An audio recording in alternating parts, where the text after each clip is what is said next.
peut commencer. Donc, Lucie va dérouler.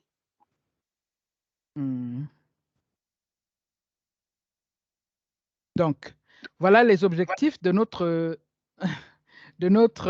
module.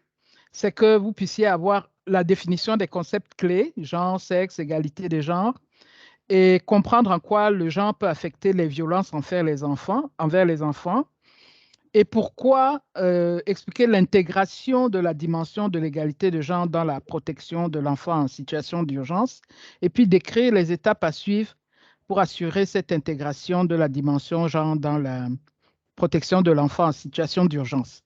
Alors, quand on dit intégration de la dimension genre, on dit prise en compte de la dimension genre. En anglais, ce sera gender mainstreaming, c'est la même chose, hein? Voilà, donc voilà le plan de notre programme, de notre présentation. Et nous allons juste faire quelques points à retenir et puis vous aurez des ressources utiles que vous pouvez volontiers consulter et qui sont très, très, très intéressantes. Il n'y aura pas que des ressources qui relèvent de Save the Children, vous en aurez d'autres aussi. Donc, nous allons commencer par une question ouverte et je vais demander à 2 ou 3 participants de revenir à votre enfance et comment vous avez réalisé pour la première fois que les garçons et les filles étaient traités différemment. Quand on parle de l'enfance, c'est pas seulement la petite enfance, mais l'adolescence aussi, au besoin. Donc, je vous laisse 30 secondes réfléchir et puis s'il y a 2 ou 3 volontaires qui peuvent lever la main, on va leur laisser l'occasion de partager leur expérience. Donc, 30 secondes pour réfléchir. Et puis, s'il y a un volontaire qui se désigne, ah, il y a déjà une main. Peut-être tu peux ouvrir ton micro. Une deuxième main. Je ne sais pas si la première main, Adama, est un garçon ou une femme ou un homme. La deuxième, Zainabou, je homme. suppose, c'est un homme. Zainabou, je suppose que c'est une femme. Et puis, Brahima Traoré. OK, on va prendre ces 3 dans l'ordre où vous avez levé les mains. Donc, Adama, je crois. OK. Oui, bonsoir et merci à tout le monde. Nous, par exemple, pour des garçons et des filles, surtout lorsqu'on commence à être adolescent, et la première, un exemple que je retiens toujours, nous les garçons, on sortait toujours, que ce soit donc pendant le jour et pendant la nuit, alors que les filles n'osaient même pas sortir, même pour des grandes festivités. Donc ça, c'était vraiment donc un constat. D'accord, merci. Pourquoi les filles ne sortaient pas, si on peut aller un peu plus loin? Voilà, on empêchait les filles de sortir donc la nuit surtout pour des raisons donc sociales, pour dire que voilà, si vous partez, vous allez donc rencontrer des garçons qui vont faire du mal, qui vont, je sais pas, donc question de ne pas être pervers, quoi. D'accord, Voilà. d'accord. Lucie, tu peux faire entrer les gens, s'il te plaît. La deuxième personne qui s'est proposée, est-ce qu'elle peut partager? Oui, bonsoir. Bonsoir. Moi, quand j'étais jeune, avec mon amie, c'est une fille également, donc on adorait le football. Donc, on se mélangeait avec nos grands frères et garçons pour jouer au foot devant la cour de maison. Donc, un jour, il y a une de nos tantes qui était venue à la maison et elle nous a vite fait rentrer dans la maison et après, elle nous a dit de ne plus jamais jouer au foot, que c'est un sport réservé aux garçons uniquement. Que si on veut jouer, il y a des poupées qui sont là, je ne sais pas, faire la cuisine et tout ce qu'on veut, en tout cas, des tâches qui sont réservées aux filles. Le foot, c'est pour le garçon de ne plus nous voir jouer au foot. Voilà. Merci. Merci, Zainabou. La troisième personne, je crois que c'était Romain, voilà. Brahima. Ok. Je crois que c'est Brahima. Bon, chez moi, C'est Roméo, mais c'est Zombré, mais c'est Brahim. Oh. Je peux aller? Oui, vas-y, Bon, puisque tu as déjà ouvert ton micro. Ça a déjà commencé. Bon, et c'est par rapport aux travaux domestiques. On voit que, bon, et à l'adolescence, on voit que ce sont les filles qui, en tout cas, dessinent ces travaux domestiques, notamment la vaisselle, en tout cas, laver les plats, les habits, la cuisine. Voilà, nous, les garçons, bon, certains s'amusaient. Maintenant, si tu es une fille, il faut d'abord faire les travaux domestiques avant de sortir. Voilà, donc c'était déjà une différence qu'on notait déjà. Ah, fantastique. Merci. Merci beaucoup. Dans la dernière intervention.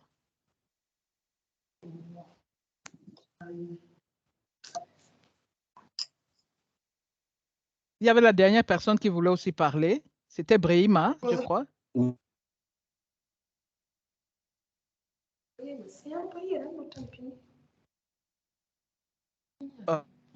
Donc, il y a une personne qui voulait parler. Si vous pouvez fermer vos micros, s'il vous plaît, sauf si vous voulez parler. Voilà. OK. Bon, moi, c'est une histoire personnelle. C'est quelque chose qui a été le plus déterminant dans ma vie, si je peux m'exprimer ainsi. Il y a une fois, là, quand j'étais tout petit, il y a la tante, la sœur à mon vieux qui était venue à la maison. Elle est venue passer un moment. Et quand elle devait retourner là où elle était mariée, elle a voulu m'amener avec elle.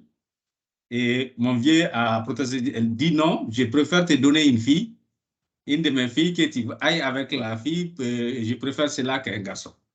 Mais la tante a insisté, elle est partie avec moi. Et paradoxalement, le vieux craignait que quand elle va là-bas, quand je vais avec la tante, elle ne saurait pas m'éduquer, mais assurer tout ce que je devais avoir comme éducation pour ma construction future.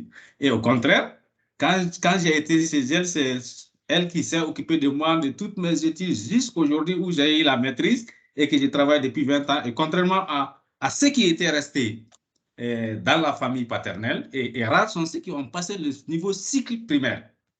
Donc, ça veut dire qu'on pense qu'il a fait une sorte de discrimination en sens que, pensant que quand un garçon va dehors, la famille perd, et contrairement à en tout cas à mon cas, contrairement avec ma tante. Okay. Voilà, c'était mon histoire. D'accord. Merci beaucoup. C'est vraiment des histoires très, très, très intéressantes parce qu'on est au cœur des questions de genre. Vous voyez, le premier a dit interdiction de sortie le soir basée sur le fait que tu sois une fille ou un garçon. Tu as certaines autorisations, tu as certains privilèges basés sur le fait que tu es une fille ou un garçon. Deuxième chose, les jeux, il y a des jeux qui sont attribués aux filles et il y a des jeux qui sont attribués aux garçons. Toutes les sociétés ont ce type de classification en termes de jeux, en termes d'activités domestiques, de partage des tâches à la maison. C'est ce que Zénab vous disait. C'est les filles qui font la vaisselle. Et puis Brahima aussi. Cette discussion entre le père et la tante montre que le père estimait qu'une femme ne pouvait pas être suffisamment équipée ou à même d'éduquer un garçon. On est au cœur des questions de genre. Bon, je crois que, Lucie, on a presque fini le cours à moitié. Hein? On va parcourir simplement les diapositives pour être sûr que jusqu'à la fin, on est sur la même longueur d'onde. Donc, je vous envoie un des bravos. Maintenant, on va définir le genre et le sexe parce que souvent, les gens confondent les deux. Et on va commencer par le sexe. Alors, le sexe, on va passer rapidement. Hein. Le sexe, c'est une notion qui est basée sur des caractéristiques biologiques, physiologiques. Et puis, en général, initialement, on n'avait que deux sexes. Et puis, le sexe, cette définition peut s'appliquer pas seulement aux êtres humains, mais aussi aux animaux et parfois même aux plantes. Donc, le sexe aussi ne change pas dans le temps, sauf exceptionnellement quand on passe par des opérations chirurgicales ou l'administration de médicaments, des traitements hormonaux pour développer ou bien changer son sexe. Donc, le sexe, c'est d'abord le biologique, le physiologique, et puis normalement, on l'acquiert à la naissance. Le genre, c'est différent. Le genre, c'est une construction socio-culturelle des rôles. Tout à l'heure, on a des rôles, des comportements qui sont attribués aux hommes, aux garçons, ou d'un côté, et puis ou aux filles ou aux femmes d'un autre côté. Maintenant, nous allons nous limiter simplement à ces deux catégories. Évidemment, il y en a plusieurs maintenant. Il y a des transsexuels, il y a des bisexuels, etc. Donc, mais sur le plan des cultures, traditionnellement, on a ces rôles-là. Les filles, ce sont les filles qui doivent faire la vaisselle. Les filles ne jouent pas au football, elles jouent à la poupée. Les garçons jouent au football pendant que les filles jouent à la poupée. Les garçons ne font pas la vaisselle. Dans plusieurs cultures en Afrique de l'Ouest et du Centre, les garçons ne font pas la vaisselle. Ce sont les filles qui la font, tout comme la cuisine. Donc, ce sont des rôles, des comportements, mais aussi les rapports entre hommes, femmes, entre garçons et filles qui sont construits et déterminés par une société donnée. Donc, évidemment, quand on parle de genre, on parle des manières de se comporter, des manières de s'habiller, des manières de penser, des manières de s'exprimer, etc. Et le genre s'apprend. On socialise à un genre donné dans la famille, à l'école, et c'est ce qu'on appelle les normes sociales. Quelles sont les règles sociales qui sont admises dans une culture et qui sont reproduites au fil des générations? Ça, c'est très important quand on s'applique aux gens. Des normes sociales, c'est-à-dire la société a déterminé quels sont les règlements, qu'est-ce qui est l'interdit, qu'est-ce qui est le permis.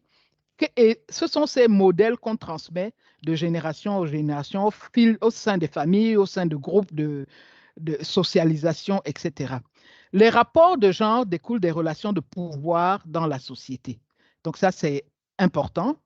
Et puis, le genre change dans le temps et suivant les circonstances, suivant les situations. Contrairement au sexe qui change vraiment très exceptionnellement sur la base de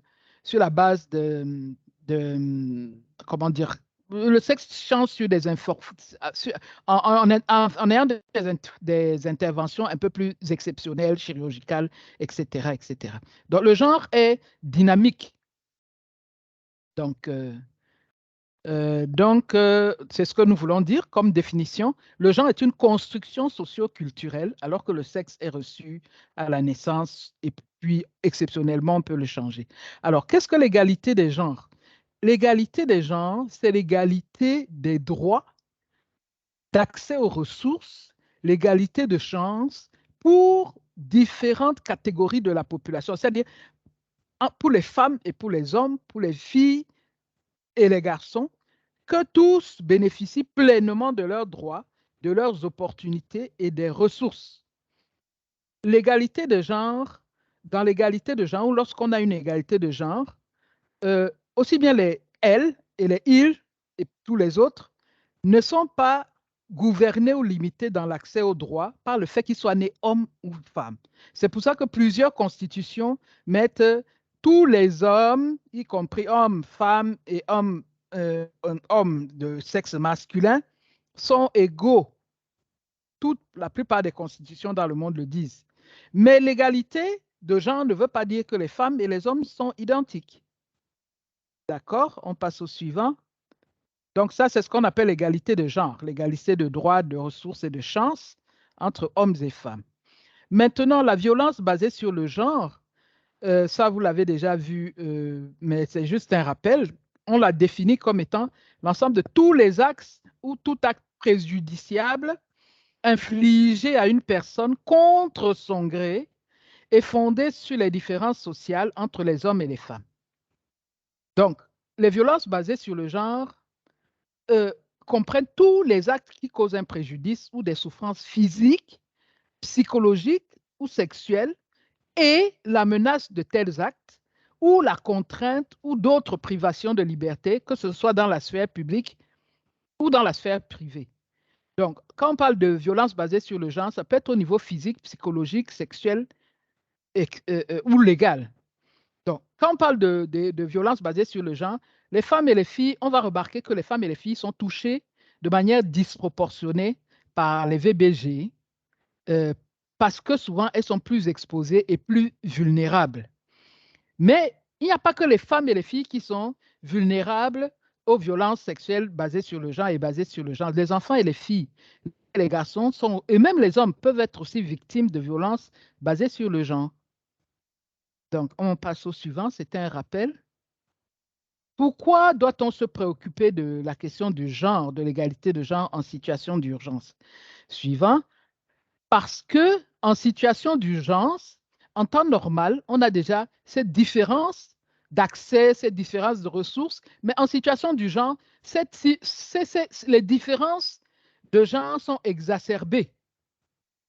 Donc, en situation d'urgence, les personnes qui sont affectées sont différentes en âge, en sexe, suivant qu'elles sont handicapées, suivant qu'elles sont natives de la région, ou suivant qu'elles sont déplacées internes.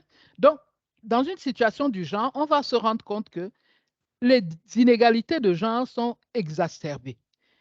Vous voyez, bien que les personnes soient différentes, de différentes catégories, toutes doivent avoir le même accès à l'aide et à l'assistance, qu'il soit fille, que la personne soit garçon, fille, que la personne soit âgée ou enfant, que la personne soit d'ethnie, d'une ethnie donnée ou d'une autre, ou d'une nationalité d'une autre. Toutes ces personnes doivent toutes avoir le même accès à l'aide et à l'assistance. Suivant. Donc, mais on se rend compte que les disparités de genre exacerbent cette privation d'accès.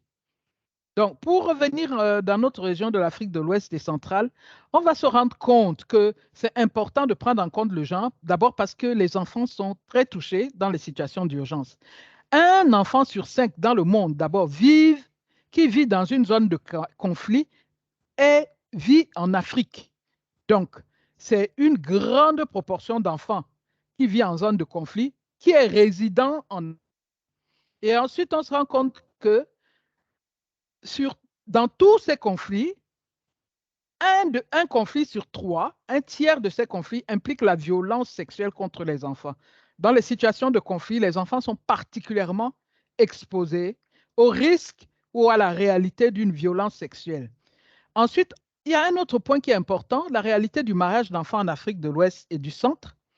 On a les pays dans lesquels cette prévalence du mariage d'enfants est la plus élevée, sont les plus élevés ou la plus élevée, sont en Afrique de l'Ouest et du Centre. On a 60 millions d'épouses, de filles qui sont encore des enfants, c'est-à-dire qui sont mariées avant l'âge adulte. Et en Afrique de l'Ouest et du Centre aussi, 4 filles sur 10 sont mariées avant l'âge de 18 ans. Donc, ce sont des filles qui sont mariées étant encore enfants. On se rend compte aussi que 87% des violations qui ont été commises en termes de violences sexuelles ont été commises contre les filles. Et puis, quand on regarde bien, on se rend compte que le nombre de violences sexuelles qui touchent les garçons est plus faible que celle des filles.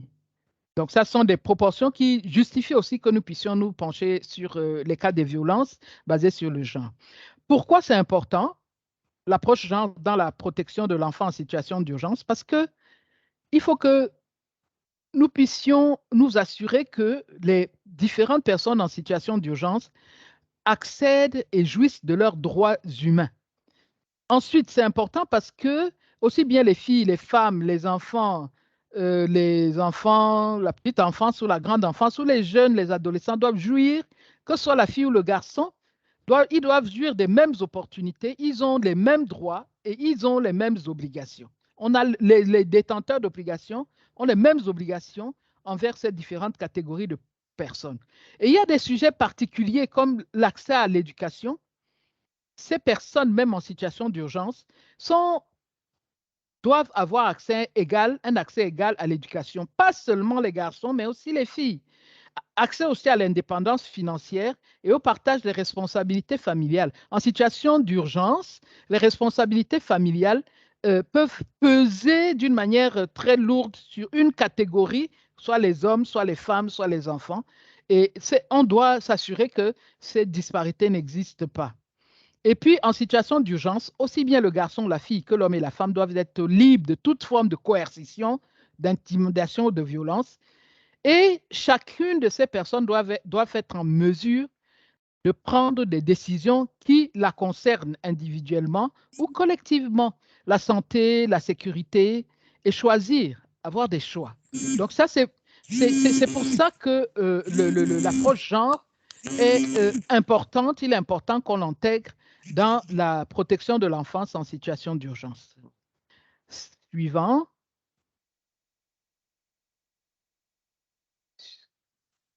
Voilà. Donc, vous allez voir dans ce schéma qu'en situation d'urgence, déjà, le premier jeu de boxe, là, ça, c'est avant la situation d'urgence.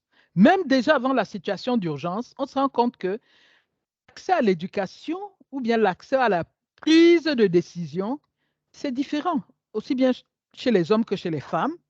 L'accès à l'éducation, vous allez voir la scolarisation de la petite fille ou la scolarisation, le niveau de scolarisation, les abandons scolaires touchent plus facilement les personnes de la genre féminine que celles de la genre masculine.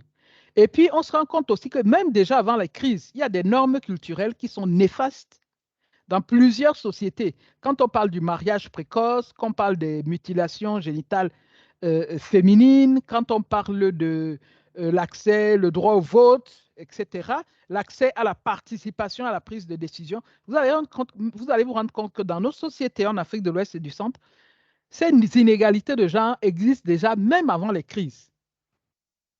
Deuxième étape, quand la crise arrive, on se rend compte que ces crises impactent différemment les femmes, les filles, d'une part, que les garçons et les hommes.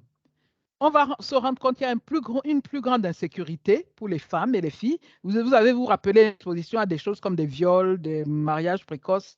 C'est plus grand chez les femmes et les filles que chez les hommes. L'accès aux ressources, l'accès par exemple à la terre, l'accès aux revenus monétaires deviennent plus difficiles chez les femmes. Et il y a aussi un changement brusque dans les compositions des ménages. Vous voyez, par exemple, les hommes qui sont obligés de s'impliquer dans des guerres quand il y a des conflits armés. Donc, vous allez voir qu'ils quittent la sphère familiale traditionnelle pour aller s'engager dans l'armée, ou bien on se rend compte que, par exemple, on ne va pas essayer de garder les filles à l'école, on va les envoyer ailleurs ou bien les envoyer rapidement en mariage. Donc, les compositions des ménages varient pendant la crise. Or, lorsqu'on on doit veiller à la protection en situation d'urgence, on doit s'assurer du droit à la participation. Ça, c'est le troisième jeu de boxe. On doit garantir la protection et l'accès de l'assistance, l'accès à l'assistance, à l'aide. Et puis, on doit promouvoir une évolution transformative, c'est-à-dire transformative des mentalités, transformative des lois, transformative au sein de la communauté. Donc, l'intégration du genre ou la prise en compte du genre dans la programmation humanitaire est donc essentielle, elle est cruciale. Pourquoi? Parce qu'on ne veut pas qu'après la crise, les disparités de genre soient exacerbées. Maintenant, comment le faire? Nous allons le voir dans les prochaines diapos. Comment intégrer la dimension genre dans la PSU, protection de l'enfance en situation d'urgence. D'abord, une question fondamentale se pose. Les filles et les garçons ont-ils les mêmes opportunités pour survivre, apprendre ou être protégés dans les situations d'urgence? Vous allez me répondre non. Comment le sait-on? Il faut avoir des informations objectives. C'est pour ça qu'il faut analyser les écarts de genre. Il faut favoriser une prise de conscience aussi par rapport à ces écarts de genre, parce qu'on ne peut pas répondre à la crise ou la prévenir ou la mitiger sans avoir des données précises sur où se trouvent les écarts de genre et comment introduire des stratégies et des outils pour s'assurer qu'à tous les niveaux de notre intervention, nous corrigeons ces écarts de genre ou bien nous ne les perpétuons pas. Suivant.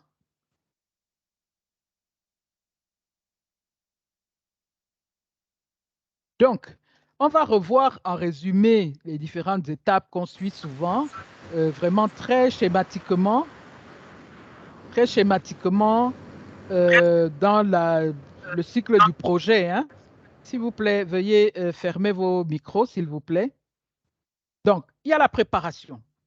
L'évaluation d'abord et l'analyse des besoins. C'est la première chose qu'on va faire. Souvent, on parle de baseline. Quelle est la situation? C'est la photo. Quels sont les besoins? Et souvent, on le fait de manière participative. Après, on a une planification stratégique. Quand on a identifié quels sont les besoins, on demande aussi comment les résoudre et d'une manière aussi participative. Évidemment, on regarde quels sont les besoins immédiats et quels sont les besoins à long terme de l'urgence et on mobilise les ressources. Et puis après, on met en œuvre des projets. Dans la planification stratégique, la deuxième étape, évidemment, il y a l'élaboration de projets. On écrit des projets ou ce qu'on voudrait faire dans le cadre de l'intervention, on cherche les ressources et puis on met en œuvre ces interventions. Et puis, tout au long, on évalue et on regarde comment se passe l'intervention. Est-ce qu'elle a répondu? Est-ce qu'elle a endigué la crise? Et puis, on fait cette évaluation aussi à travers différentes catégories de population, notamment les pairs, pas seulement l'organisme qui a accompagné l'intervention, mais aussi même les bénéficiaires, etc. Évidemment, tout cela est maintenu et soudé par une coordination et l'information est importante, aussi bien pour la collecter que la dispatcher et l'utiliser. L'information est importante. Donc ça, c'est le cycle qu'on suit, même pour l'intégration de genre, et à tous les niveaux, il faudrait intégrer le genre, il faudrait le prendre en compte. Que ce soit depuis le baseline, l'étude de base, l'identification des besoins, de la situation, jusqu'à l'élaboration du projet, sa mise en œuvre et son suivi, évaluation. Voilà. Donc, slide prochaine.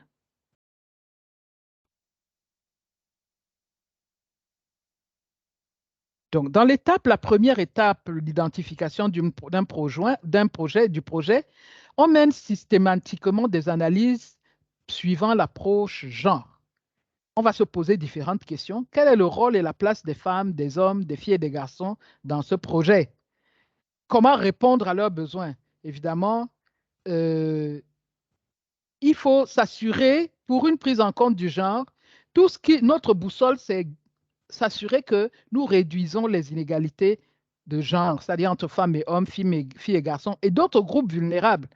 Et nous assurer qu'on ne renforce pas les inégalités existantes. Vous voyez, je vais vous parler d'un exemple d'intervention dans une communauté donnée où on s'était rendu compte que les femmes avaient beaucoup d'interventions en termes d'agriculture, mais leur agriculture n'était pas mécanisée. Et puis, donc, on a élaboré un projet pour dire, bon, il faut qu'elles produisent plus en peu de temps, en faisant moins d'efforts. Et on les a accompagnées en leur donnant des vaches qui aidaient pour le labour. Et à la fin du projet, on s'est rendu compte que les vaches avaient disparu. Pourquoi? Parce que les vaches qui servaient à labourer et qui servaient à toute la communauté des femmes avaient été récupérées par les hommes pour payer les dots, pour s'acquérir d'autres épouses. Donc, à la fin du projet, on a encore augmenté le déséquilibre de genre en compliquant la vie des femmes qui avaient un mari. En voulant résoudre un problème, on a créé un autre parce qu'on n'avait peut-être pas assez pris d'informations et mis à contribution les maris dans l'élaboration du projet. Donc, dans l'étape 2, on formule le projet à la base en se servant des informations collectées. On a identifié les besoins, on a identifié les priorités par les bénéficiaires. Et puis, on va aussi tenir compte des contraintes et des attentes spécifiques des hommes et des femmes, des filles et des garçons ou d'autres groupes vulnérables. Il est impératif d'utiliser des outils systématisés, comme un cadre logique, mais un cadre logique sensible au genre, et puis une série de questions clés du genre qu'on va voir dans la slide de la diapo suivante, des questions clés qu'on se pose lorsqu'on fait une analyse ou qu'on essaye d'élaborer un projet? Est-ce qu'on a consulté les personnes dont les vies seront affectées par le projet? Et quelle attention a été portée aux femmes et aux filles dans ce processus, ou bien à celles qui ont des identités sexuelles binaires? Est-ce qu'elles seront activement et équitablement impliquées dans la phase de réalisation et les instances du projet à toutes les étapes? Est-ce qu'on a évalué les impacts potentiels du projet sur les hommes? Tout à l'heure, je vous ai donné un exemple amusant mais tragique à la fin. Est-ce qu'on a évalué l'impact sur les femmes? Est-ce qu'on a évalué l'impact sur les filles, sur les garçons, etc.? Et lorsque les activités concernent les hommes et les femmes, les filles et les garçons, est-ce que ces différentes catégories de personnes bénéficient-elles de façon équitable aux activités ou à ce que le projet apporte, aussi bien aux filles ou aux garçons, ou bien elle va creuser les écarts entre ces différentes catégories? Donc, ce sont des questions fondamentales qu'il convient de se poser. Prochaine diapositive.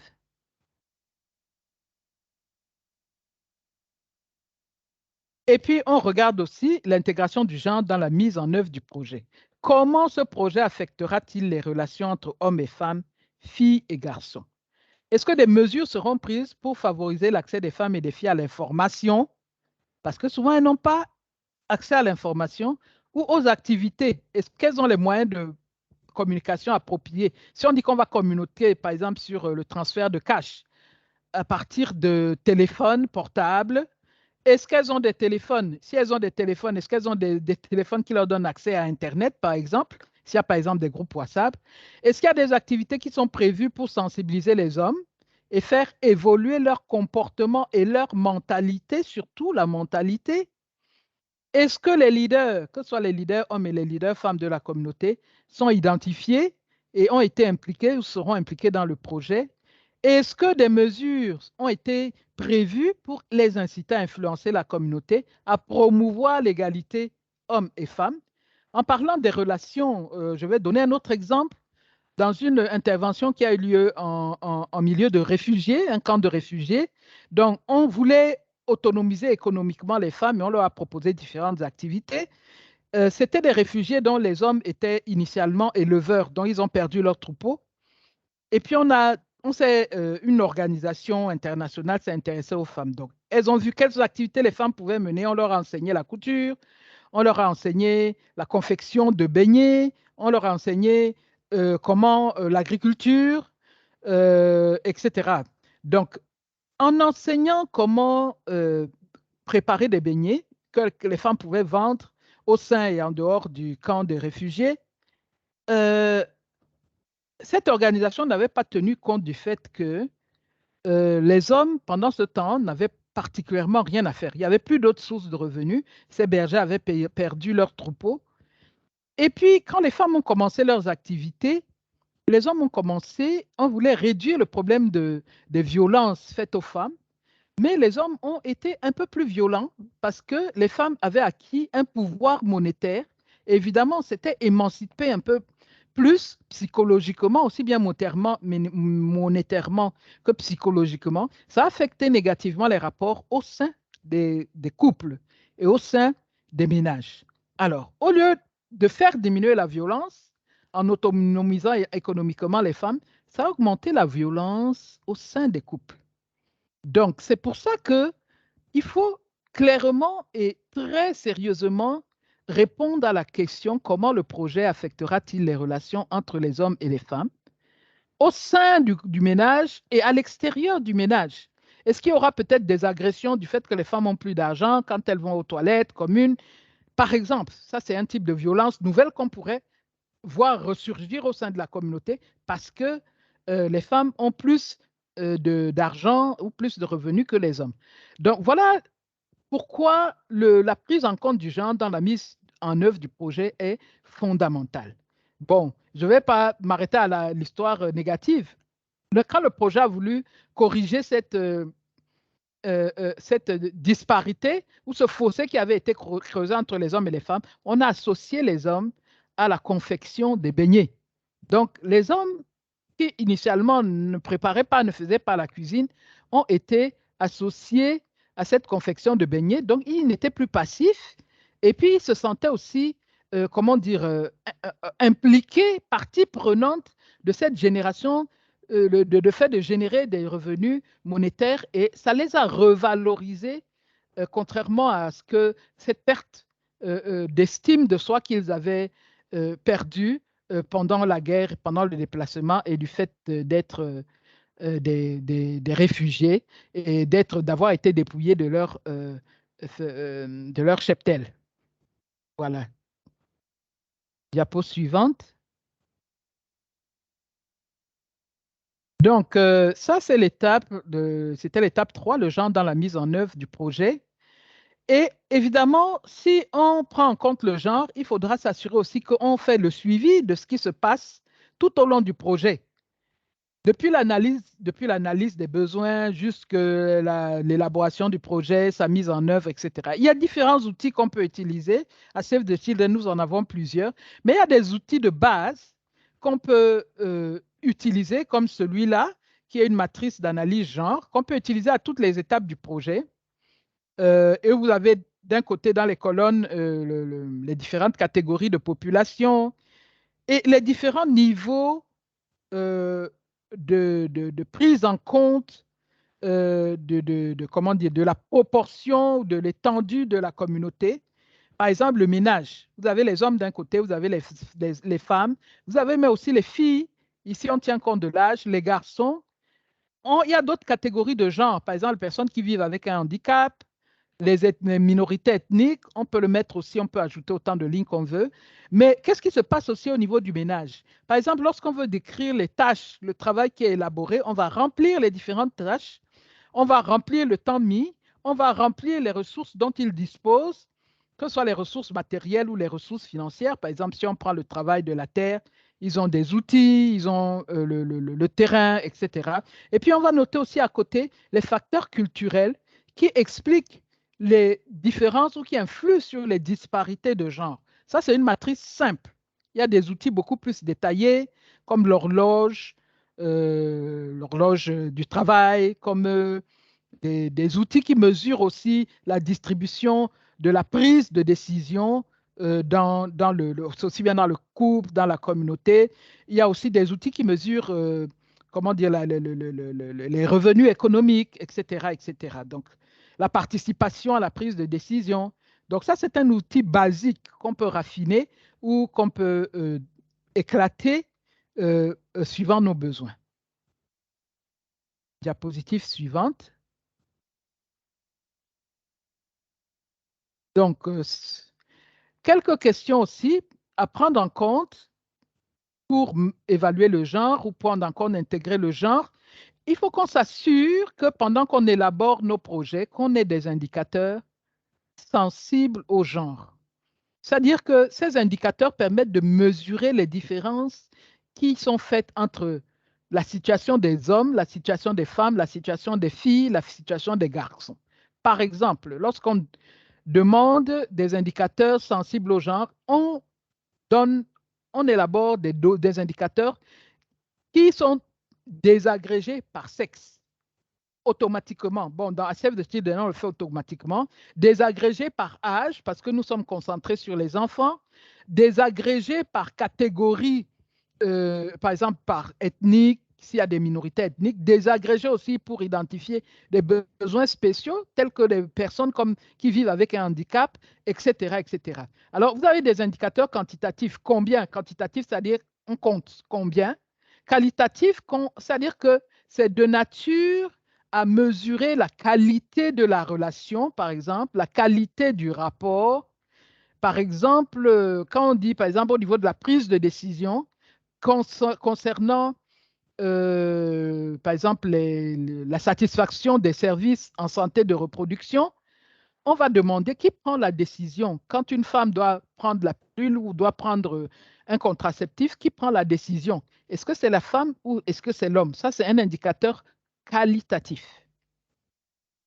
Est-ce que votre niveau de satisfaction, quel est votre niveau de satisfaction? C'est un indicateur qualitatif.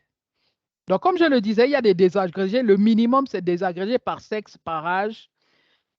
Et puis, lorsqu'on va faire le rapport final, ces indicateurs vont nous permettre de mesurer, est-ce qu'on a fait du progrès? Est-ce qu'il y a eu des succès? Est-ce qu'on a pu diminuer les disparités de genre? Est-ce qu'il y a encore des lacunes? Est-ce que ce projet a eu des effets différenciés entre ces différentes catégories dans son impact sur les hommes, les femmes, les filles, les garçons, les personnes qui ont des identités sexuelles binaires, etc., etc. Donc, la question des indicateurs est aussi centrale et particulièrement en situation d'urgence. Donc, diapo suivante. Alors, à Save the Children, on voudrait avoir des programmes qui sont transformateurs de genre.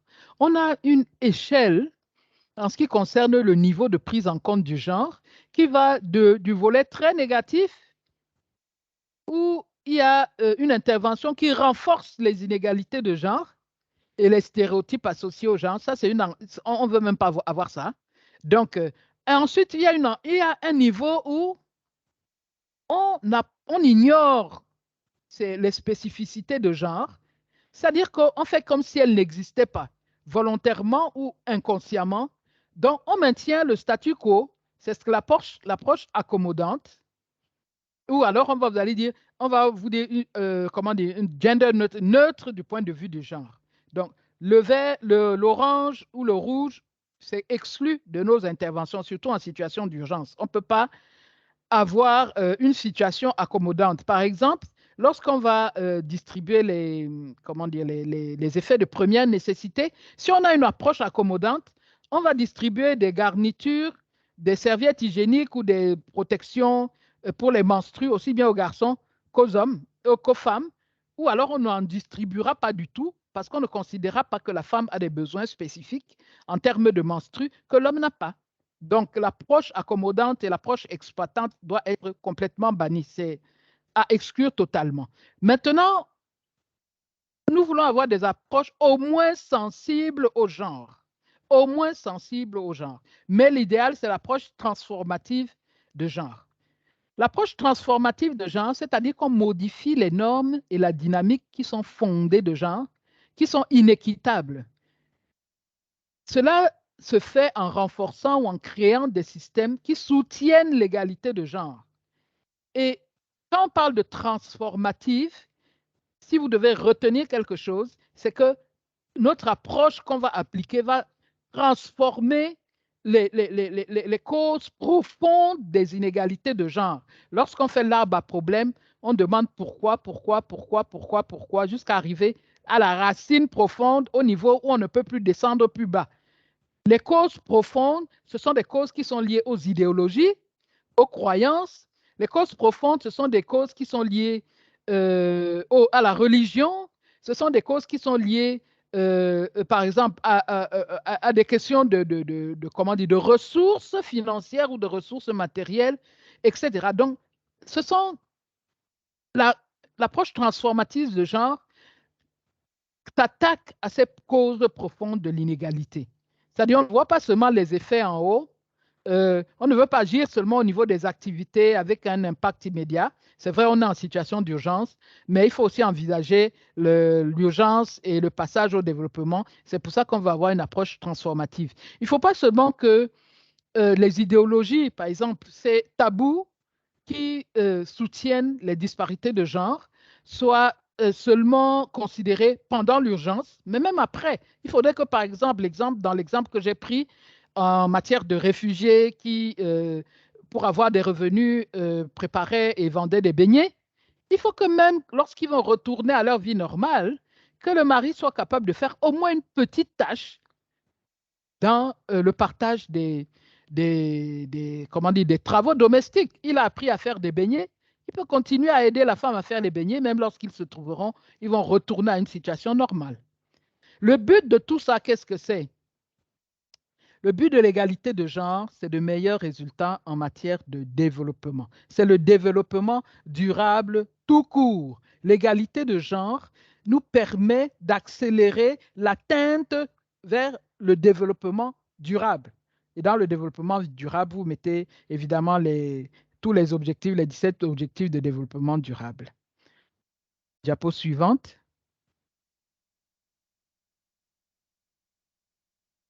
Donc, l'analyse de genre est aussi nécessaire au sein de nos équipes dans l'organisation. Pas seulement dans les interventions, mais aussi au niveau de l'organisation dans laquelle nous travaillons. C'est important qu'au niveau institutionnel, on instaure aussi des règlements et des pratiques qui permettent d'assurer l'égalité de genre. Par exemple, c'est important de savoir combien il y a de femmes, quelle est la proportion de femmes dans le staff, et même en situation d'urgence. Quels postes elles occupent? Est-ce que c'est seulement des postes au niveau des échelons mineurs? Comment peut-on promouvoir l'égalité qualitative et quantitative de genre au sein du personnel? En situation d'urgence, par exemple, il faut s'assurer que les personnes qui seront en contact avec la population touchée en urgence, que les sensibilités éthiques qui sont propres à ces cultures-là soient respectées. Par exemple, dans plusieurs cultures et dans plusieurs religions, ce sont les femmes qui s'adressent aux femmes et aux filles, et les hommes s'adressent aux hommes. Donc, il faudrait s'assurer qu'on aura aussi pourvu à une égalité quantitative pour pouvoir y arriver. Dans notre organisation, dans notre institution, est-ce que les infrastructures et les règlements de l'organisation sont sensibles au genre? Est-ce que le personnel féminin, par exemple, la présence d'un personnel féminin dans une organisation, même parmi l'équipe humanitaire, peut être un signal fort pour les filles. Et nos collègues, filles ou femmes, peuvent devenir des modèles féminins positifs au sein de la population dans laquelle on intervient. Donc, et il y a des interventions, il y a des choses à faire. Par exemple, quand on fait la cartographie de genre des équipes, il faudrait que si les femmes sont absentes, prioriser dans le recrutement. Donc, il faut veiller à être respectueux des us et coutumes de nos interlocuteurs dans nos interventions. Donc, il y a déjà une main qui se lève. On va bientôt finir avant de prendre les questions. Si c'est une question, sinon mettez dans le chat, diapo suivante. Voilà. On est en train de récapituler. Qu'est-ce qu'il y a à retenir?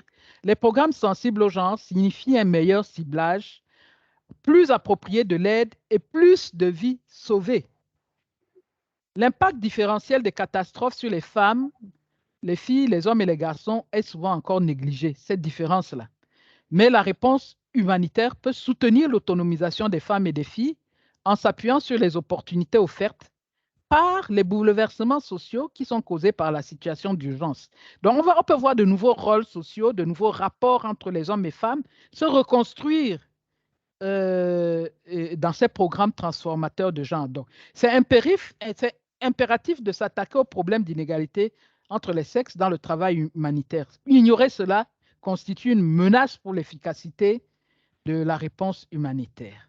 Donc, nous en sommes parvenus et vous avez quelques ressources que dans la dernière diapo qui vous permettent d'aller un peu plus loin dans vos questionnements, votre recherche ou dans la recherche d'outils. Donc, maintenant, je crois qu'on peut ouvrir les questions. Il y a déjà une main levée quelque part. La main levée, peut-être c'est Zénab ou bien c'était la main levée à la première question. Je crois que c'est les mains qui n'ont pas été baissées. Donc, est-ce qu'il y a des questions? Oui, Brahima aussi, c'était la main levée à la première intervention. Donc, peut-être qu'il faut les baisser. Fatime aussi. Brahima est revenu. C'est une Pardon? nouvelle main. C'est une nouvelle main? OK, Ouais. Brahima, vas-y. Okay. Zénabou, c'est aussi une nouvelle main. Zénabou, c'est aussi une nouvelle main, s'il te plaît. OK, Brahima, vas-y. D'accord. Merci beaucoup, madame. Vraiment, félicitations pour la qualité de la présentation, le contenu très clair et très compréhensible. Et je pense que c'est quelque chose qui va beaucoup nous aider dans nos actions futures. Mais je reviens à un point par rapport là où on a parlé par rapport au pouvoir économique des femmes, où on a eu des activités, conseil des activités génératrices pour les femmes, et que par suite, au lieu que ça gère les situations, ça crée des conflits, puisque les hommes voyaient un peu en mal, leur pouvoir en baisse par rapport aux femmes. Est-ce que c'est parce que cette situation qui crée un conflit? Est-ce que c'est parce que seulement les hommes voyaient cette situation comme ça? Ou est-ce que aussi les femmes voyaient leur position plus renforcée et prennent beaucoup plus une certaine allure, ascendance par rapport aux hommes? Parce que les deux situations peuvent arriver. Donc, pour moi, est-ce que la sensibilisation, si ça va seulement à l'endroit des hommes, où l'action va seulement à l'endroit des hommes, ça peut gérer la situation, ou bien qu'il faut vraiment prendre les deux cibles et pour intervenir afin qu'ils puissent tous comprendre la nécessité de la gestion de cette affaire-là. Voilà un peu ma proposition. Sinon, c'est ce que je voudrais comprendre bien. D'accord. Je vais répondre rapidement parce que c'est simple. Première chose, d'abord, on n'a pas consulté les hommes avant de choisir cette activité. C'est ce qui est très évident. On a élaboré un projet sans consulter les hommes.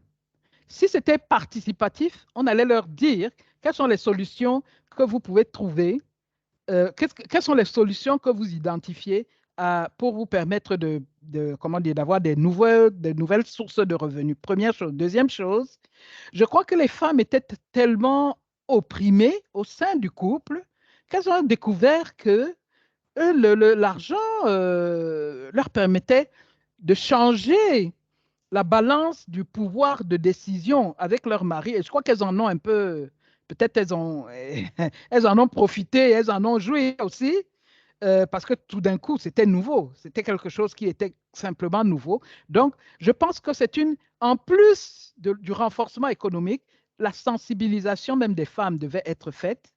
Et ce qui s'était passé pour ce projet-là, c'est que quand on venait rendre visite aux femmes pour voir l'évolution des projets, on appelait les hommes qui étaient des responsables au premier chef dans les camps de réfugiés. On les appelait pour venir ouvrir et diriger et participer à ces différentes réunions. Donc, ça a fait diminuer, baisser la tension qu'il y avait au sein des couples aussi. Et la solution a été trouvée de les associer à cette production de billets. Donc, il y a, premièrement, avant le projet, il faut poser des questions, associer les bénéficiaires à la recherche de solutions. Deuxièmement, parce que les hommes, je suis sûr que si on les avait consultés, ils auraient dit, et nous alors? Vous avez une solution pour les femmes, et nous alors? Donc, ça aurait anticipé sur ces problèmes qu'on a eus. Et puis, il y a de la sensibilisation. Ne pas seulement se concentrer sur l'homo economicus, qui produit des richesses, mais aussi sur le reste.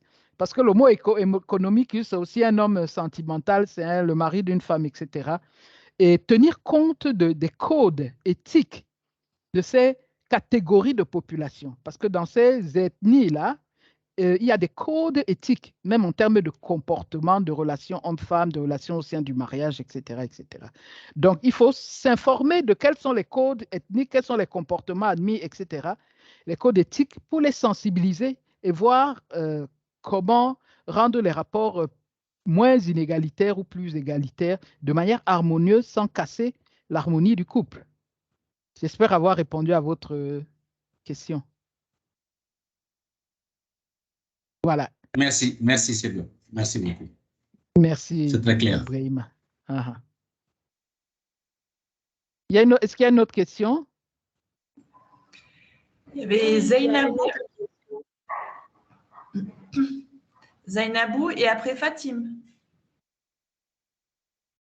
Zainabou, tu peux ouvrir ton micro, s'il te plaît?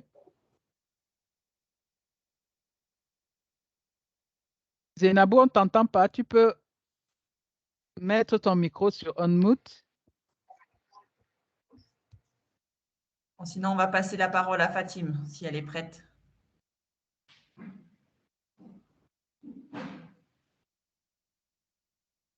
Fatim, si vous êtes prête, c'est à vous. Je ne sais pas si c'est Fatim ou Fatimé.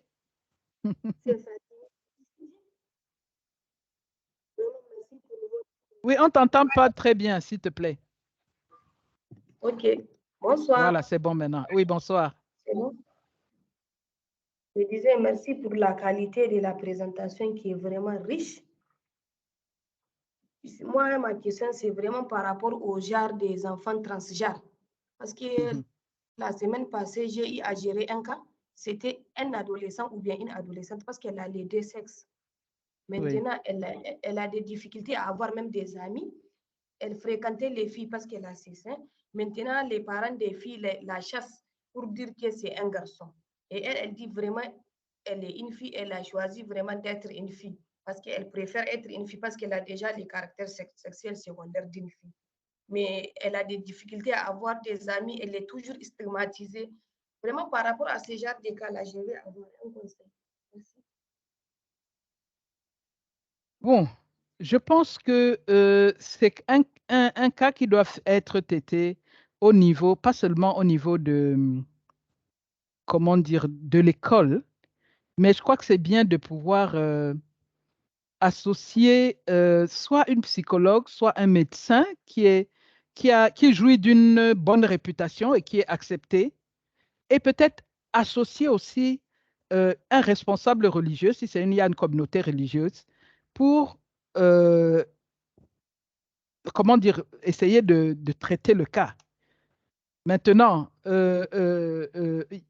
comment dire, je pense qu'il faut que les gens comprennent que sur le plan, comment dire, médical, je suppose qu'elle est née avec cette bisexualité-là, il faudrait que le médecin dise que ça existe et que c'est pas de la sorcellerie, que le responsable religieux dise que c'est pas de la magie et que même le maître d'école soit associé afin qu'elle ne soit pas stigmatisée et voir comment sensibiliser avec cette batterie, cet accompagnateur, peut-être aussi un juriste, un magistrat, etc., pour convaincre la communauté qu'elle est juste différente et qu'elle est née avec une anomalie qui peut arriver. Je pense que c'est important. Ici, là, ça peut pas être traité seulement par un spécialiste d'une science donnée. Souvent, c'est des équipes qu'il faut mettre, parce que souvent beaucoup de stigmatisation est associée à des croyances néfastes et souvent des croyances religieuses néfastes. Bon, je ne sais pas s'il y a une personne qui dans l'assistance qui peut compléter, mais moi, c'est ce que je peux dire dans ce cas-là. Je ne sais pas Moi, je voulais si... ajouter oui, l'exemple vas-y. de... sauf erreur de ma part, j'avais entendu qu'elle a expliqué que le problème commençait depuis chez la fille, quoi, avec ses parents qui sont en train de la rejeter parce qu'ils pensent que c'est un garçon. Peut-être je vais poser une question à savoir, est-ce que réellement c'est les vrais parents de la fille? Parce que toutes les personnes que vous avez citées, à savoir les religieux, les juristes, je pense que cette sensibilisation doit d'abord commencer par sa famille, ses propres parents. Si c'est ses propres parents qui doivent l'accepter, elles doivent être acceptées d'abord chez elles avant de pouvoir prétendre être acceptées dans la société. Parce que si déjà elles se sentent rejetées à travers ses propres parents qui l'ont mis au monde, je pense que tout l'effort qui va concentrer la société va redevenir zéro tant qu'elle continuera à vivre chez elle. Donc la question reste à savoir, est-ce que c'est les parents? Non, ce n'est pas ses parents qui la rejettent. Non, ce n'est pas ses parents qui la rejettent. Non, les parents des autres filles. Ah, les parents des autres filles. Donc, c'est quand je pense que la sensibilisation, comme je le disais tantôt, pouvait commencer à travers ces parents qui doivent rapprocher les autres parents de ses amis pour en fait leur expliquer, comme madame vient de le dire, qu'il s'agit vraiment d'une fille normale, tout comme les autres, mais qui est juste un peu différente à cause des aléas de la vie ou bien des choses qui sont en tout cas innées, leur expliquer la portée de la situation pour pouvoir avoir cette acceptation-là, quoi. Donc, je pense que ces parents aussi doivent faire ce travail de sensibilisation, non seulement essayer de rehausser le niveau de confiance en elle, à la fille même, de la maison, et essayer de rapprocher également non seulement les autres parents des autres filles, mais aussi les autres filles pour pouvoir faire cette sensibilisation-là. Et vous allez remarquer que dès que ces amis arrivent à l'accepter, ces mêmes amis qui seront peut-être même sa voix auprès des autres parce que ses amis seront capables d'expliquer cette différence et favorisera en tout cas l'acceptation en tant que telle dans la communauté, quoi, en quelque sorte. Il faut que les gens qui sont à son alentour puissent la comprendre d'abord avant que les autres ne puissent la comprendre. Oui, tout à fait, je suis d'accord. Vous savez, c'est le même problème qu'on a souvent avec des catégories comme les personnes qui ont un handicap visible, les albinos, etc. Bon, c'est déjà pas mal que ses parents ne la rejettent pas, ça c'est déjà un grand plus. Mais souvent, vous savez, il faut une autorité au-dessus des personnes qu'on voit au quotidien pour comment dire, parce que euh, les parents seuls, ça ne pourra pas, ça ne suffira pas. Il faut une autorité un peu au-dessus, un peu plus, pour apporter du crédit à la réalité. C'est pour ça que je disais qu'il faut une équipe, parce que comment dire, le rejet, c'est souvent aussi à cause de l'ignorance, quoi. Donc, c'est bien de faire appel, essayer de voir si ses parents ne peuvent pas faire la démarche auprès de médecins, d'un responsable religieux, d'un psychologue, etc., pour que, par exemple, la communauté des parents d'enfants, par exemple, de l'école, qu'on leur dise que non, non, non, elle est juste différente et que ça arrive. Ça n'arrive pas seulement dans ce village, ça arrive aussi à d'autres endroits. Il y a d'autres avec d'autres populations, que c'est un cas très rare sur le plan scientifique, mais que ça arrive. Voilà. J'espère, Fatima, j'espère qu'on a répondu à ta question. Oui, merci beaucoup. Vous avez vraiment répondu. Parce que Ok, c'est la merci. sensibilisation qu'on est en train de faire. Merci beaucoup.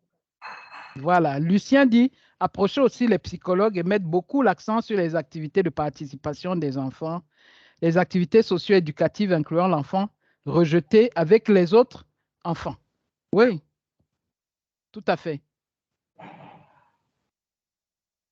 Il y avait une autre question encore?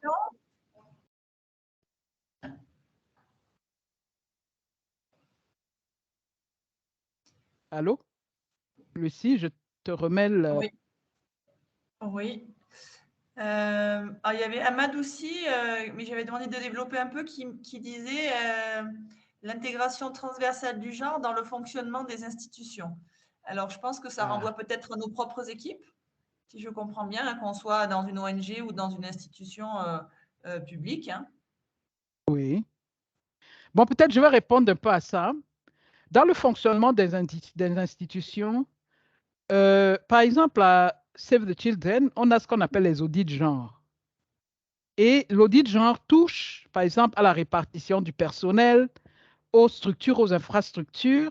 Par exemple, je prends le fait que si vous êtes, par exemple, une mère allaitante à Save the Children, vous aurez des conditions, le règlement vous autorise à avoir des heures de TT.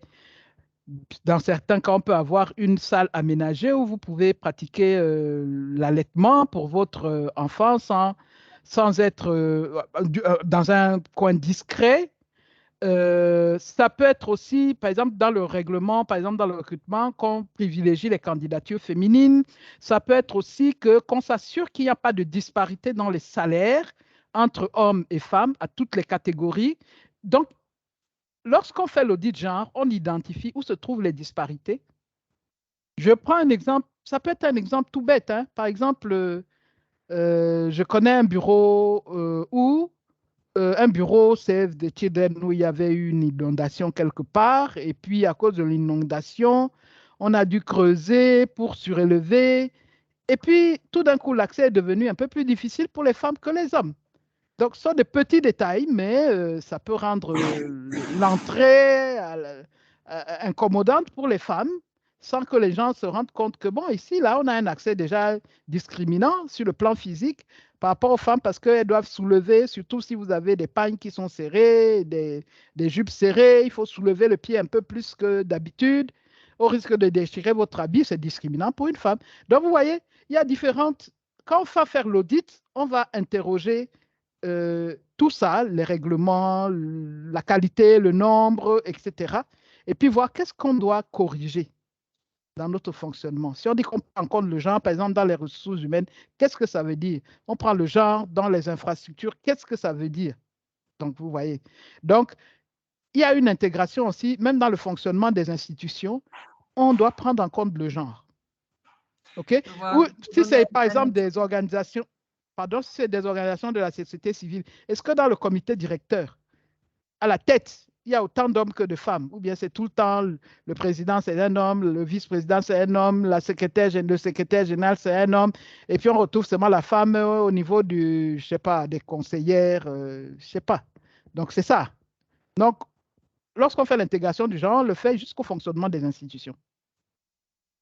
Pour appuyer un peu ça, l'année dernière, lors du cycle 1 des participants du PDP, les participants nous ont renvoyé le fait qu'il y avait beaucoup plus d'hommes que de femmes dans les participants justement pour préparer des acteurs de protection de l'enfance en PESU. Et donc, cette année, on a corrigé le tir et vous êtes, alors je ne sais pas le nombre exact, mais c'est quasiment moitié-moitié hommes-femmes. Alors, je crois que Amadoussi avait levé la main. Alors, je vais donner parce que c'est lui qui avait posé cette question dans la chatbox. Donc, si ça ne dérange pas. Et après, il y avait Romain qui avait posé aussi une question. D'accord. Merci tout le monde. Merci. Bonsoir tout le monde. Donc, Bonsoir. je remercie Madame pour l'explication qu'elle vient de donner. D'ailleurs, au Mali, il y a même une loi, la loi 052, qui incite surtout la promotion du genre, donc qui dit également lors des recrutements pour des postes, quel que soit le type de poste, donc on doit quand même octroyer au moins les 1/3 du poste aux femmes. Voilà. Donc ça c'est d'ailleurs un exemple. Donc c'est pour cela que même si on prend par exemple le cas de l'Assemblée nationale du Mali, donc pour les listes là, sur 3, il faut au moins une femme. Donc ça c'est un exemple. Donc par rapport à l'institution du genre. Même au niveau de l'administration, tout ce qu'on fait par rapport au poste, donc on doit toujours donner également le soin aux femmes également de gérer, les donner surtout le soin de gérer une entité. Donc c'était pour également ajouter ce point-là. Donc j'ai quand même été édifié par rapport à ça. Mais comme vous venez de dire, le genre est très très complexe parce que le genre peut s'appliquer à tout ce qu'on fait. Donc que ce soit à l'éthique, que ce soit à la déontologie, que ce soit... Il s'agit surtout de prendre... il s'agit de prendre en compte la couche qui est plus vulnérable. Donc, c'est cette perception que nous donnons aux gens. Peut-être avec la religion, même les gens et la religion. Mais peut-être je profiterai également pour poser une question quand même par rapport aux gens. il y a encore des questions derrière. Hein? Oui, maintenant, quelle perception les deux religions monothéistes, il s'agit de la religion musulmane et les religions chrétiennes, donnent, comment dirais-je,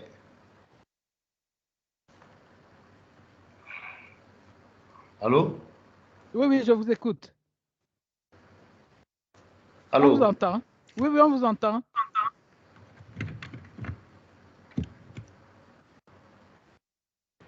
Bon, je crois que c'est lui qui a des problèmes. Mais vous savez, vous êtes en train...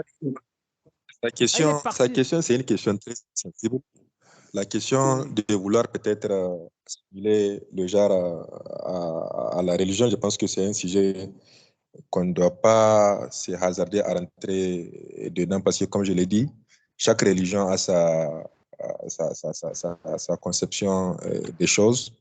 Vouloir peut-être en donner la différence peut peut-être attaquer une certaine sensibilité, quoi. C'est mon point de vue comme ça.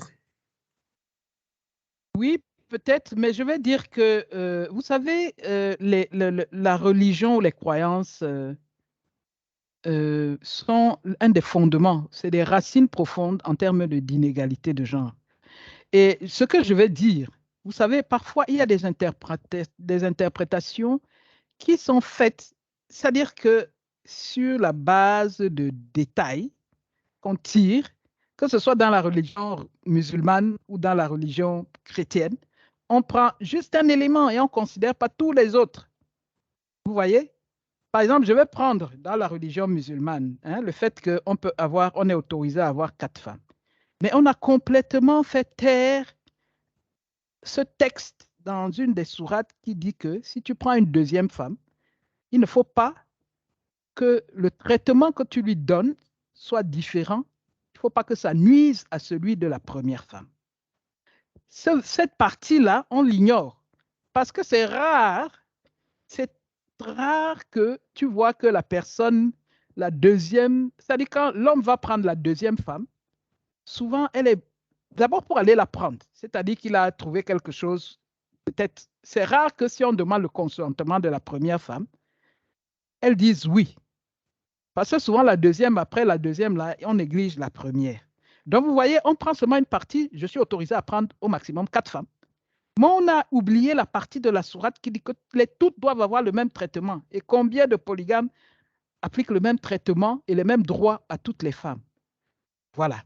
Dans la religion chrétienne, je dis aussi parce que je la connais très très bien, même quand on se base sur la Bible, les hommes vont dire « Femmes, soyez soumises à vos maris ». Mais ils oublient la partie qui dit la partie qui dit d'abord, Marie, aimez vos femmes comme Christ a aimé l'Église. Vous voyez, ils prennent seulement la partie d'après qui dit, femmes, soyez soumis à vos maris. Et ils laissent l'autre partie qui les engage, qui demande des obligations de leur part. Donc, vous voyez, c'est souvent, c'est bien de connaître, mais de connaître profondément et de ne pas exploiter juste ce qui nous arrange, même dans la religion. Vous voyez? Maintenant, bon, je ferme la parenthèse, sinon on va ouvrir un gros débat. Un gros débat. Maintenant, je vais répondre à la question de Gisèle. Avant qu'on passe peut-être à autre chose, je vais laisser Lucie gérer ça. Dans quel sens l'homme peut être victime de la violence basée sur le genre? Il y a des hommes battus. Gisèle, il y a des hommes battus. Mais ils ne le disent pas parce qu'ils ont honte.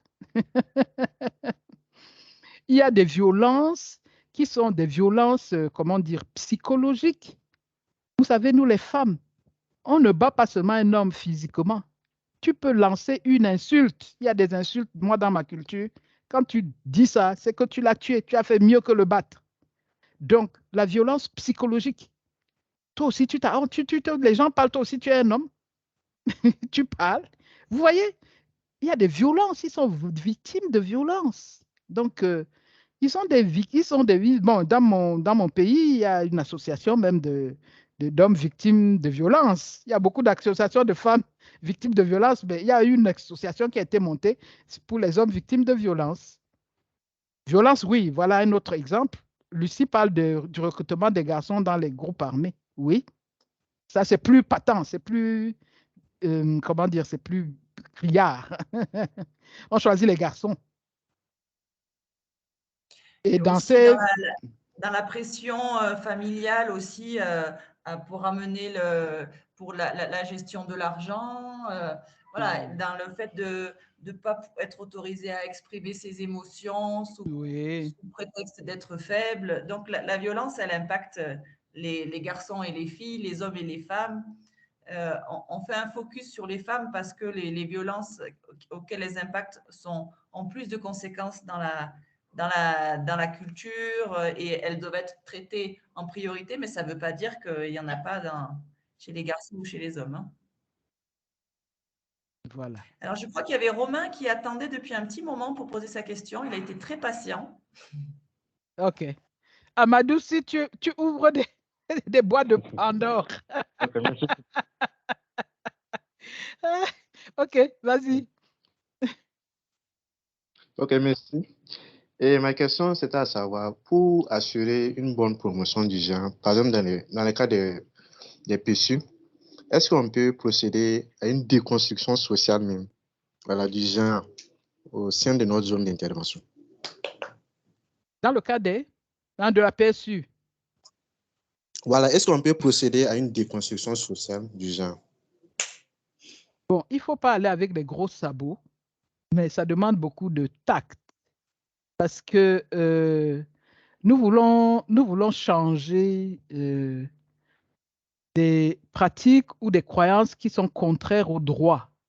Parce que tous nos pays ont adhéré, ont signé la Déclaration universelle des droits de l'homme ou différentes conventions. Mais vous savez, il faut trouver la manière la plus appropriée Et vous savez, les changements de mentalité, de croyance, de rapport, souvent prennent du temps. On ne va pas le faire en un clin d'œil. Donc, souvent, ça demande beaucoup de tact. Peut-être s'inspirer, demander, voir ce qui a été fait sous d'autres cieux, dans d'autres pays, dans d'autres contextes qui peut être applicable, demander la coopération, se servir des modèles, etc. Donc, mais notre mandat est de changer les rapports de gens qui sont inégalitaires et qui nuisent à la jouissance droit d'une catégorie de personnes. Ça, c'est notre mandat. C'est-à-dire qu'il y a des inégalités qui ne sont même pas perçues par ceux qui les vivent, mais qui ont un impact négatif sur le développement d'une communauté entière. Par exemple, la privation du droit à l'éducation. Bon, souvent, les gens ne le vivent pas comme une inégalité. Oh, la fille doit aller se marier, etc. Mais sur le développement, pour le développement de cette communauté-là, ça a un impact très négatif. Lorsqu'on va amener les gens à voir que ça a un impact négatif, là, on pourra toucher quelque chose dans lequel ils seront partie prenante pour faire le changement. Quand ils vont voir que l'analphabétisme a des conséquences, par exemple, sur toute la santé, ça a des conséquences sur le niveau de revenus, etc. Donc, on va les amener à voir que non, le fait que les filles n'aillent pas à l'école, ça a une grande conséquence grave pour tout le monde. Donc, nous, c'est notre mandat de changer les rapports inégaux entre les gens quand ils sont contre le développement. J'espère que j'ai répondu, Romain. Ok, pas de souci. Oui, vous avez bien répondu. C'est que je sais qu'en tout cas, la déconstruction sociale, ça va prendre du temps. Donc, voilà. C'est pas évident. Parfois, les crises accélèrent cette déconstruction-là. Mais bon, on ne souhaite pas les crises parce que ce n'est pas toujours positif. Il y a une question de Brahima aussi, c'est que est-ce que le quota pour les femmes pour l'accès aux postes de responsabilité administrative et politique n'est pas aussi une forme de discrimination? C'est une discrimination positive. C'est-à-dire qu'on fait quelque chose pour réduire, on prend une mesure pour réduire l'inégalité de fait. Quand, vous savez, beaucoup de lois n'établissent pas l'inégalité, mais il y a une inégalité de fait. Donc, on prend une mesure pour, comment dire, d'équité, vous savez, pour s'assurer que le déséquilibre comment dire, c'est on essaie de faire une mesure qui est plus en faveur du groupe qui est défavorisé pour ramener au niveau égal, au moins. Vous voyez? Donc, ce n'est pas le quota pour les femmes, c'est une discrimination positive. C'est une mesure d'équité par rapport à l'égalité de droit qui existe, mais qui n'a pas changé l'inégalité de fait. Donc, c'est une discrimination positive.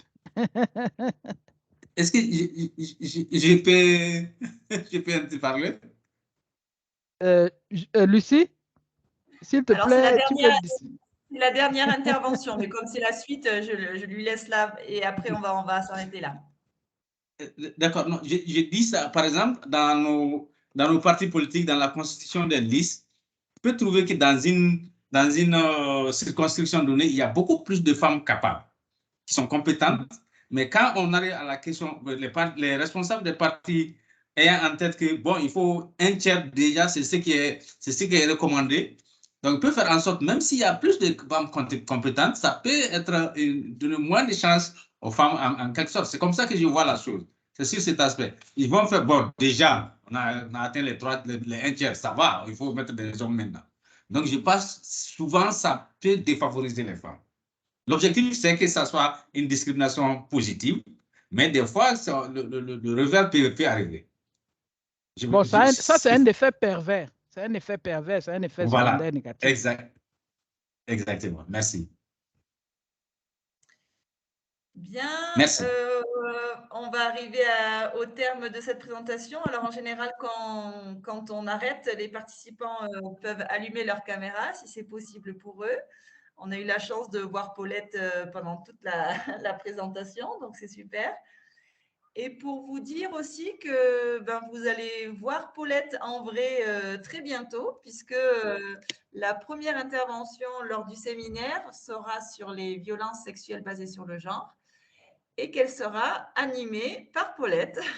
Donc, c'est le dernier séminaire, mais c'est la première intervention lors du résidentiel. Donc, vous aurez la chance de pouvoir la recroiser très bientôt et relancer des débats des débats dignes de ce qu'il y a pu y avoir aujourd'hui. Donc, merci beaucoup, Paulette, d'avoir été avec nous.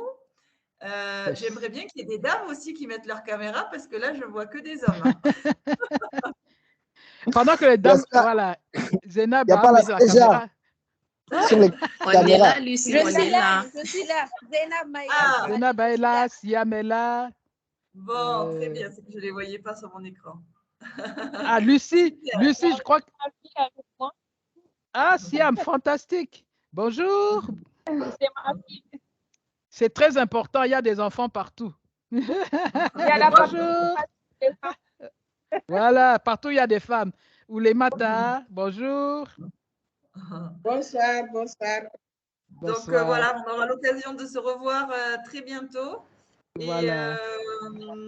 Et voilà, concernant tous les problèmes de passeport qu'on avait ont été réglés. Donc Delphin et Aldi vont pouvoir nous rejoindre. Donc c'est très bien. On en est très contents. Et il me manque la photo de Amadoussi. Et voilà, on commence à être prêt. D'accord, je vais l'envoyer. Je vais l'envoyer ce soir, Inch'Allah. Et on se revoit très très bientôt. On est voilà, ravis de.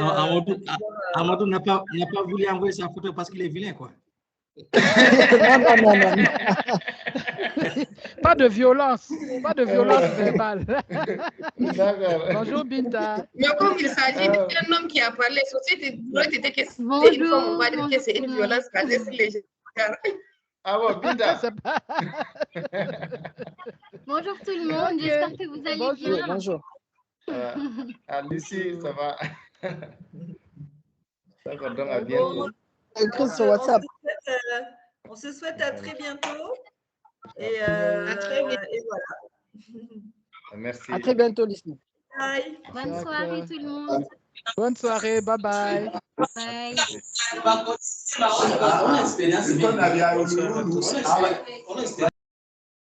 Wankoy. Est-ce que Wankoy est là? Wankoy. Oui. Du groupe 4. Voilà, du groupe 4. On va échanger ce soir. Wankoy. Wankoy, donc on a